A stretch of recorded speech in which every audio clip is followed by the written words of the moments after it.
My girlfriend laughed loudly with her friends. I'll brutally dump him after he proposes. I calmly waited, and 2 days later she was screaming into my intercom begging for forgiveness. I'm 29, male. I've been dating Patricia, 27, female, for 3 years. Yesterday changed everything I thought I knew about our relationship, and I'm still processing what happened. I need to get this off my chest. For context, we met through mutual friends at a housewarming party, moved in together last year, and everything seemed perfect. She'd been dropping hints about marriage for months, showing me ring photos on Instagram, talking about wedding venues. I was actually planning to propose next month. Yesterday morning I was at Local Beans, our usual coffee spot. I was in the back corner with my laptop, wearing my earbuds but not playing anything, just trying to focus on some work. That's when I heard familiar laughter. Patricia was there with her friends Gladys and Mary. They sat at the table right behind me, didn't notice me because of the tall booth divider. At first I was just going to say hi, but then I heard my name. Patricia was talking about me, and something in her tone made me stay quiet. So you're really going through with it? Gladys asked, trying to keep her voice down but failing miserably. Patricia's laugh was different than I'd ever heard before, cold, almost cruel. Of course, Brent's so predictable. He's been looking at rings online. I saw his browser history. God, he's such a fool. But 3 years, Mary sounded uncertain. That's a long time to fake it. Please, Patricia scoffed. The apartment's in his name. I've barely paid for anything. And Jason's place is twice as nice. You should see his car. My hands were shaking, but I kept perfectly still. Jason, her work friend who'd been showing up in her Instagram stories lately. What if Brent doesn't propose when you expect? Gladys asked. Oh, he will. I've got him wrapped around my finger.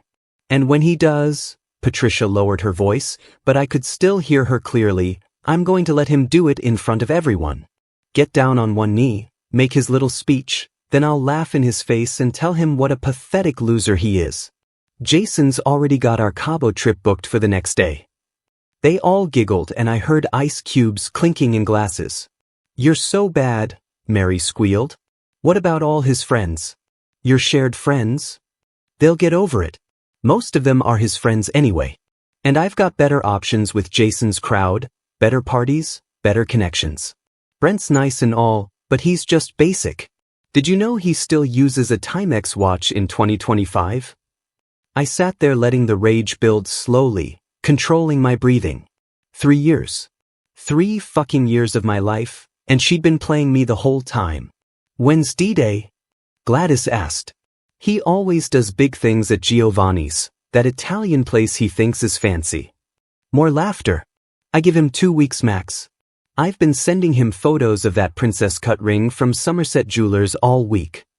They talked more about Jason, about their secret dates, about how Patricia had been stashing away money from our joint account. Everything she said made me grip my phone tighter, but I didn't move. I just kept recording. Finally they left.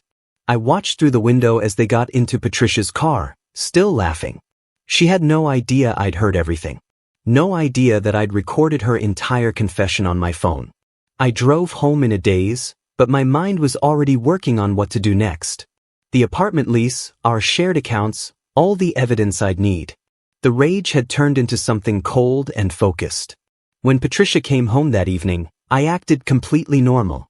Asked about her day, listened to her lies about lunch with the girls. She kissed me and said she was thinking about Giovanni's for our anniversary next week. Great idea, babe, I said, smiling. I've been thinking we should do something special. She beamed, probably thinking her plan was working perfectly. If she only knew what I had planned for her instead. Quick recap. Overheard my girlfriend Patricia at a cafe telling her friends she was planning to humiliate me during my proposal, and that she's been seeing some guy Jason from her office. Well, buckle up, because the last week has been absolutely insane. After that day at the cafe, I went into full detective mode. I know it sounds dramatic, but I needed solid proof before making any moves. The first thing I did was create a fake Instagram account and started following Patricia's friends Gladys and Mary. These idiots post everything. Within 2 days, I had dozens of screenshots of them at different bars and restaurants with Patricia and Jason. The best part, in several photos you can clearly see them making out while Patricia's wearing the promise ring I gave her last Christmas. But here's where it gets better. Remember how Patricia always works late on Thursdays? Well, I decided to grab dinner at that small Thai place near her office. Guess who I saw sharing pad thai and playing footsie under the table? Yep, Patricia and Jason, looking very much not like coworkers. I wasn't going to do anything stupid. I just sat at the bar, ordered a beer, and recorded a few clips on my phone. The funny part is how they were so caught up in their little world they didn't even notice me. Patricia was literally wiping sauce off his chin while wearing my hoodie. The audacity of this woman. The next day I ran into Gladys at the grocery store. She looked like she'd seen a ghost. I just smiled and asked her how the cafe meetup was last week. She started stammering about how she had to go, but I kept her there by asking innocent questions about Patricia. Oh, how's she doing with that big project at work? Must be stressful with all those late meetings. Gladys was sweating bullets. I decided to really twist the knife. I pulled out my phone and showed her the engagement ring I'd been planning to propose with. It was just a photo from Google. Her face went through about 5 different emotions in 3 seconds. She immediately called Patricia after leaving the store. I know because Patricia called me 5 minutes later, being suspiciously sweet and asking about dinner plans for the next few weeks. My friend Jacob helped me set up the next phase. He works at the same company as Patricia and Jason but in a different department. Through him I learned that Jason isn't just some random guy. He's actually in the middle of a divorce, which Patricia had no clue about. He's been feeding her lines about leaving his wife for months. I've been playing it cool, acting extra loving and dropping hints about our future. Patricia's been eating it up, probably thinking her plan is working perfectly. Yesterday she even left her phone unlocked while taking a shower. I didn't need to snoop, her messages with Gladys were right there on the screen. He's totally going to propose soon. Everything's perfect. Jason says we can go public right after I dump Brent. Here's the best part. I've booked a table at that fancy steakhouse downtown for next Saturday. Patricia thinks it's for a proposal. Her friends all RSVP'd to come celebrate with us after. Even Jason's planning to be at the bar, coincidentally, to watch the show. Little do they know, I've got a whole different kind of show planned. I've already lined up a new apartment. My stuff's been slowly disappearing from our place. Nothing obvious, just things she wouldn't immediately notice. The ring box I'm bringing to dinner? It's got printouts of all their photos and messages, plus a special note just for her. The hardest part has been acting normal. Every time she kisses me or talks about our future, I have to resist the urge to call her out right there. But watching her dig herself deeper, planning my humiliation while I'm planning something much bigger, it's almost poetic. My hands are shaking just writing this, but not from sadness. From anticipation. Saturday can't come fast enough. I've got everything documented, witnesses lined up, and an exit strategy ready. Patricia thinks she's about to star in her own little romance movie, but she has no idea she's actually in a tragedy of her own making. Everything went down last night and I'm still processing it all. I made the reservation at Bella Rosa for 7:30 p.m. It's not some fancy 5-star place, but it's the nicest Italian restaurant in our area, and Patricia had been dropping hints about it for months. I knew her friends Gladys and Mary would be there. They'd been texting her all day about this special night. I wore that blue suit Patricia always said made me look handsome. Picked her up at 7 o'clock and she was practically glowing. She kept checking her phone during the drive, probably texting updates to her friends and Jason.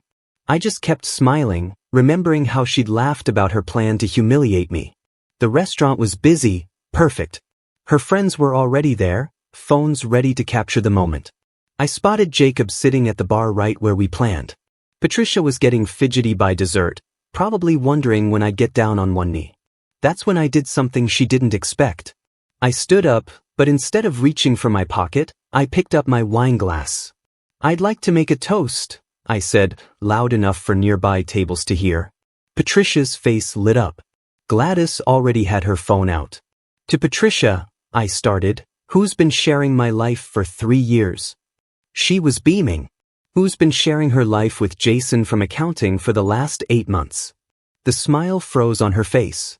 I pulled out my phone and played the recording from the cafe. Her voice filled our corner of the restaurant. I'll brutally dump him after he proposes. Jason and I already have plans for a weekend getaway to celebrate. The color drained from her face. Gladys and Mary sat there with their mouths open. What's funny, I continued, keeping my voice steady, is that Jason never told you he's married, did he? That's when Patricia lost it. She jumped up, knocking over her wine glass. You fucking asshole, she screamed. You set me up. The restaurant went dead quiet. No, Patricia. You set yourself up. I just decided not to be your punching bag. I turned to Gladys and Mary. Did you know she was planning to humiliate me, or were you just happy to play along? Mary started crying. Gladys tried to stand up for her. You don't understand. Oh, I understand perfectly, I cut her off. Check your phones. I just sent you both some interesting screenshots of Patricia's conversations with Jason, specifically the ones where she brags about playing both of us. Patricia lunged for my phone, but Jacob was already there, stepping between us. Don't, he said quietly. That's when she really lost it. You ruined everything, she screamed, mascara running down her face. I had it all planned. Who the fuck do you think you are? The manager came over. Patricia was still screaming about how I'd betrayed her. Ironic, right? Jacob helped me handle the bill while she was escorted out, still yelling. Gladys followed her, but Mary stayed behind. I didn't know, Mary said, looking sick. She told us you were controlling, that she needed a way out. She showed me her phone. Patricia had been spinning lies for months, painting herself as the victim. I walked out to find Patricia sitting on the curb, sobbing into her phone, probably calling Jason. Good luck with that. His wife found out last week. Gladys was trying to comfort her but backed off when she saw me. How could you do this to me? Patricia whimpered. The rage was gone, replaced by something pathetic. I loved you. No, I said. You loved what I could give you. There's a difference. I got in my car and drove away. She kept calling and texting all night, switching between threats and begging. I blocked her number this morning. My phone exploded with messages. Apparently Patricia showed up at Jason's house at midnight causing a scene. His wife called the cops. Now Patricia's all over our friend group's group chats trying to spin the story her way, but the screenshots and recording are already out there. No one's buying her version anymore. I should feel bad about how public it all got, but after hearing her laugh about planning to humiliate me in front of everyone, this feels like karma. Jacob's taking me out for drinks tonight. Said I need to decompress after all this. For the first time in months, I feel like I can breathe again. It's been 2 months since the restaurant incident and holy shit, you guys won't believe how things have unfolded. The next morning I woke up to 47 missed calls and a flood of text messages. She'd spent the entire night alternating between threatening me and begging for forgiveness. Classic. But here's where it gets interesting. Remember Jason, her side piece? Turns out his wife works at the same company, just in a different department. Someone, definitely not me, sent their entire text history to her at work. The fallout was nuclear. Jason got fired because he was Patricia's supervisor and workplace relationships with subordinates were strictly against company policy.